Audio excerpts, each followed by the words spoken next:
Hello everyone, hope y'all have been great and also happy fall. Today I'm going to be sharing all the polishes I wore in the month of September. They weren't necessarily super autumnal shades because to be honest, the fall color palette is probably my least favorite.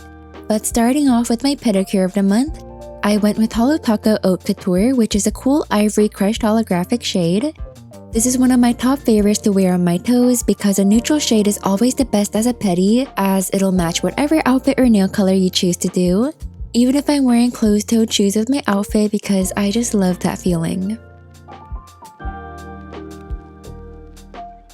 The first nail polish I wore was Holo Steep Dreams, a deep navy blue crushed holo with blue iridescent microflakes.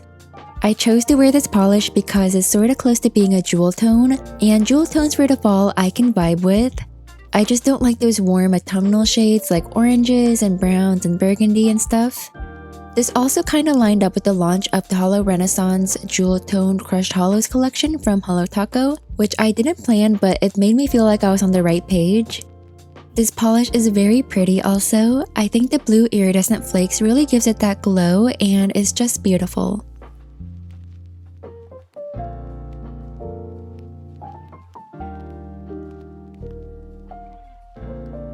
I went to a craft cafe this week.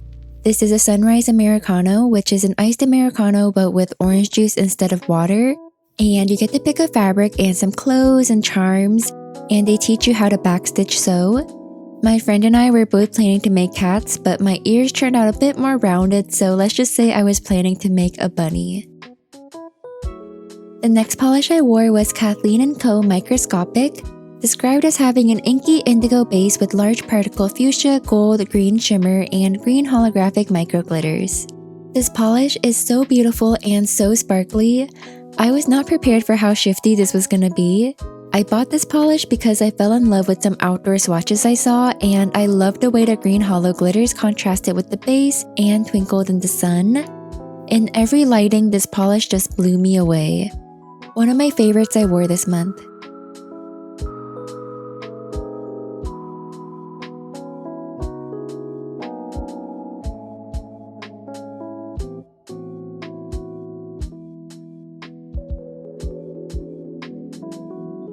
I tried a place called Tea Drip for the first time, which is pretty popular in my area. I got this Vietnamese iced coffee with matcha cold foam, and I'm not the biggest sweet tooth, so I asked for a half sweet, and this was very delicious.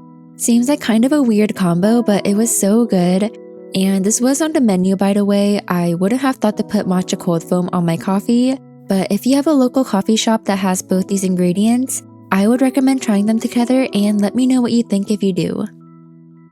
Moving on, the next polish I wore was OPI Lincoln Park After Dark, which is a near black purple shade. Check out my previous video on cult classic OPI shades if you want to see live swatches and a more in-depth review. But long story short, I enjoyed wearing this one. I'm typically not the biggest fan of wearing plain cream polishes, but it was a refreshing change of pace since I'm almost always wearing some sort of specialty finish.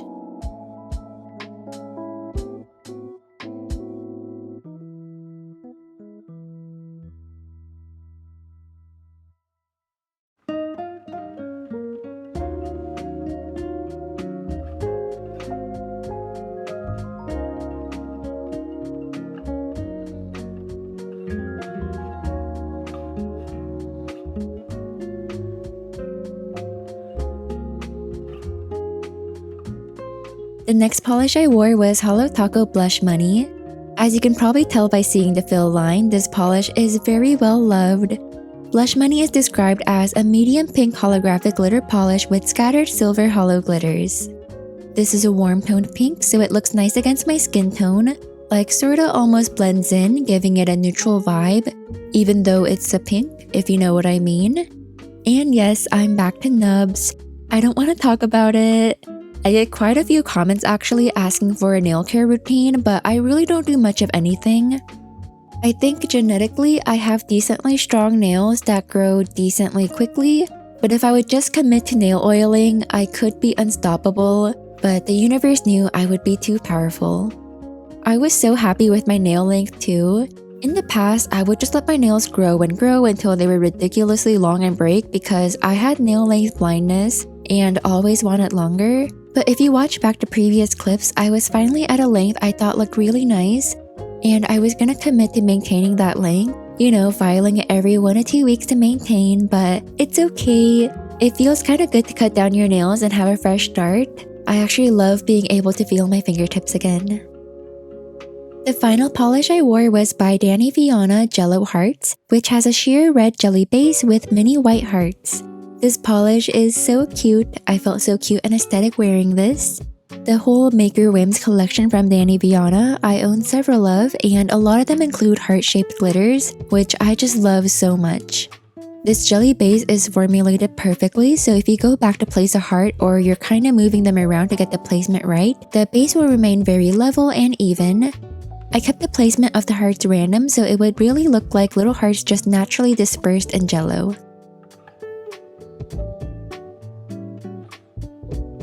I'm showing both hands and my thumb so you can see the heart placements. I didn't actually hand place them like with a toothpick. It was all by the brush and how many hearts came out from each dip.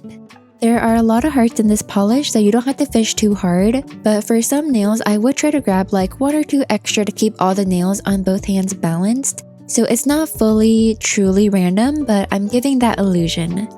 And when I cut my nails, I knew I wanted to wear this polish because it's one of those polishes I think suits shorter nails more than long nails. In my opinion, not saying it would look bad on long nails, it would still be very cute, but to me this polish just feels like a polish meant for nubs.